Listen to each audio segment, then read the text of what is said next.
Let's first sign in and go to our profile page. So we want to display our user's profile, but we're going to change up the route that we go to when we go to a user's profile first. If we head to our nav bar, we'll see that to display our auth navigation, we're checking for the user's ID. So if we have a user ID, then we're going to show our profile link. And the href here is going to be a dynamic one, not always going to the profile page. So we're going to write this as a template literal. Within template literals, the path will be /profile/ and then interpolate the user ID. Now, we haven't talked about how this is possible before, how we can just put some dynamic ID value here, but we can enable this with the help of our Express server. So if we take a look at our app file, we'll see that before our catch-all route, our default route, we have this custom route which allows us to get /profile and then /any user ID.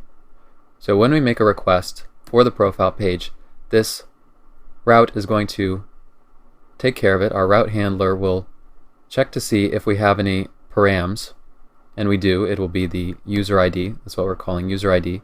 So we'll have request.params.user_ID. So with that, we're creating an object. So user ID will be a property on it, the property name. And this object will also have any query params that we pass to it. So if this route were to have any query params, we would put it on this new object as well. So this is just for the sake of demonstration, but if you did want to include it, any query params, you could. So we're using object.assign to create a new object with the params and the query params and assign it to a variable called route params. And then we use the function app.render, the render method on app, that Next makes available to us to pass down the request, the response, and this route specifies the page that we want to be displayed. So that's the profile page. Then we pass down our object containing all of our route params. So we get this user ID that we're making a request with in our active link when we go to a user's profile page. We're rendering the profile page, we're passing down the route params so that in profile we see that we're executing auth initial props.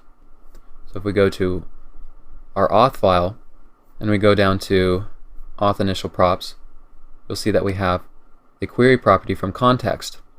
And on the query object, we'll get the user ID. And then to make it available within our profile component, we can just return it at the end of auth initial props to put it on our props object. So this is a long process. It might seem quite complicated, but it's not too difficult to wire up with Express. Whenever you need to create a custom route in the future, you'll just use a pattern very much like this, where you can pass down the route params and then use it within the page itself with the help of getInitialProps and the query property that we get from context. So now, since we've changed the nav bar to include the user ID, when we look at our app, we go back to the home page and then to profile, we'll see that we successfully get the profile component, and our path has, at the very end, our user ID.